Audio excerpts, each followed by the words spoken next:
Glass is written and directed by M. Night Shyamalan and is the long-awaited sequel to both Unbreakable and Split.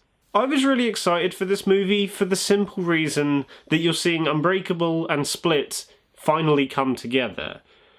And those two movies happen to be my favourite Shyamalan films that he's ever made. That being said, I then suddenly remembered how bad his track record has been, especially over the last 10 or so years, and that did make me kind of hesitant going into this movie. There was still a lot of optimism and excitement there, because I was finally seeing these two great films come together, but then I remembered how shit Shyamalan can be. And is this movie as bad as I was expecting it to be? No. For the most part, I actually quite liked Glass.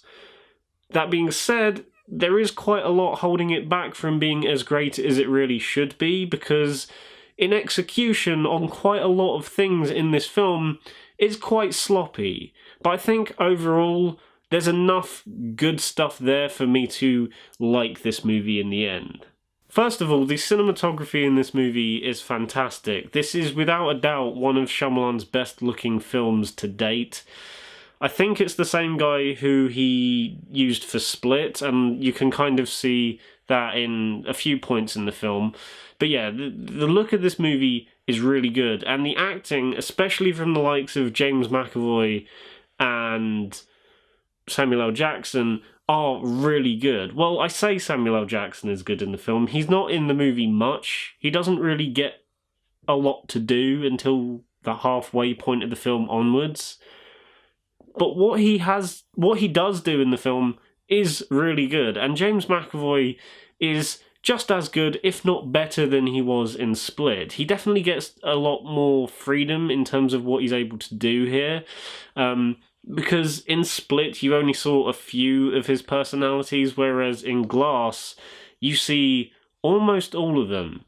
And just the range that James McAvoy has is just mind-blowingly good. And he makes every scene that he's in his own, which is saying something, because this is a movie with three main characters, all with unique personalities and personas. So the fact that he is able to stand out with an array of different personas is quite something. I also thought Spencer Treat Clark was really, really good as David Dunn's son. He returns from Unbreakable, that is. His face takes a little bit of getting used to, because unfortunately, even though he's probably in his 20s or 30s now, he still has baby child face, and it does look a bit odd, but I know he can't help the way he looks. Acting-wise, though, he's brilliant. If anything, he's one of the best actors in the film, along with McAvoy, that is. And every moment he gets to shine, he really does. And I don't think enough people are talking about his performance, because he really was surprisingly good. However, like I said, this movie is not perfect, and my criticisms mainly start with the pacing. There are times where the movie tries to go for a more slow burn approach in terms of its pacing, and I'm absolutely fine with that. But then there are other times where the tone kind of contradicts that slow burn pace, and this fits into my next criticism, which is the tone is a little bit inconsistent as well. And the tone and the pace pretty much go hand in hand at this point. Because when the movie's going for that slow burn approach, the tone feels very reminiscent of Unbreakable. And that's pretty much what Unbreakable was, a slow burn drama that happened to be about superheroes in the real world. Whereas when it decides to ditch that slow burn approach and go for a more,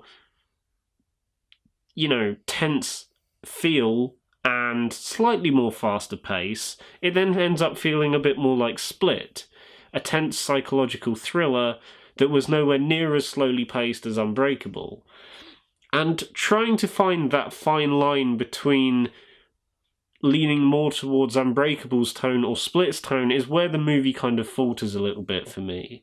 That, especially near the start of the film, it doesn't quite know whether it wants to fully commit to the tone and pace of Unbreakable or the tone and pace of Split.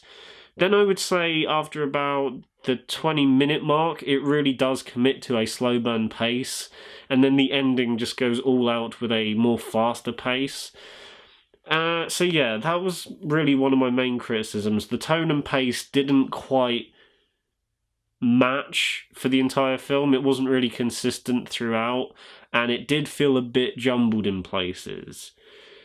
The other main criticism I have, and you're going to hear quite a few people saying this, and don't worry, I won't spoil anything, but the ending at first didn't quite work with me. The more I think about it, the more I appreciate what Shyamalan was trying to do in concept, but in execution, it kind of falls flat. And again, I won't say specifically what happens, but the way the ending is treated, it kind of feels a little bit disrespectful, especially in regards to these characters that you've grown to love over the course of the other two films. The way it handles the end in regards to those characters does feel slightly abrupt and very disrespectful to those characters if you've grown to love them over this long time. On top of that, the ending, like I said, works as an idea, but doesn't work in execution because the ending presents this thing, per se, that we're supposed to kind of just go along with. Unfortunately, that kind of thing, that kind of approach to an ending only really works if it was hinted or teased at earlier in the film. Unfortunately, there was no sign of this thing earlier in the film, which makes the ending a little bit odd, especially when you're first watching it on the big screen. It does feel like it is a case of like you having to kind of think back and go, hang on, what the fuck is actually going on here? Was that thing relevant earlier? And it kind of makes you have to think back. But unfortunately, when you do think back, the pieces don't quite fit. Also, the dialogue in a few places was a bit, well, shit, basically. It was very reminiscent of Shyamalan's worse films. It wasn't bad throughout. It's just there were a couple of points that where the dialogue was noticeably worse than usual. And this kind of fits into my final nitpick of the film, is that Bruce Willis and Sarah Paulson were by far not the best actors in the movie, let's say. I like Bruce Willis a lot, and let's face it, his acting heyday was in the 90s. And here, he starts off really good, especially in the first few minutes of the movie. But as the film goes on, he looks genuinely more and more disinterested in the role that he's playing. And he doesn't really get much to do either. So it kind of works hand in hand, but not in a good way, and I thought his performance was a little bit, lacking any energy. On the other hand, you have Sarah Paulson, who plays this psychiatrist doctor person, and she is not bad. It's just the way she delivers certain lines and some of the lines she is given to say are a little bit redundant and, again, kind of crap. Because I swear, her character says the exact same thing to these characters about 5 times throughout the whole movie.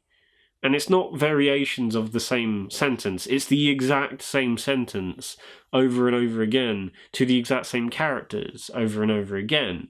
And especially when you're watching it, these things do start to become rather repetitive, a little bit obnoxious, and also slightly to the point where they're trying to hammer in a certain theme or idea or thing.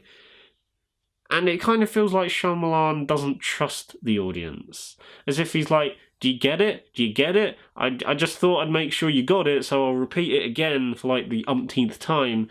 Did you get it? Okay, I'm just going to do it one more time. It does start to get annoying after a while. However, despite how iffy a lot of the elements of this movie are, I can easily see myself rewatching this movie again. And there's a lot in the film to look back on and kind of dissect a little bit. which is why I'm going to give Glass a 6.5 out of 10. This definitely could have been much better. And there are certain aspects of the film that I do think should have been handled with a lot more dignity and respect, especially in regards to how characters are handled. But that being said, there is enough here to enjoy in the most part that I can see myself rewatching this in the future. So guys, that was my review of Glass. I hope you enjoyed it. If you liked the video, then give it a thumbs up and subscribe to the channel if you haven't already. Bye.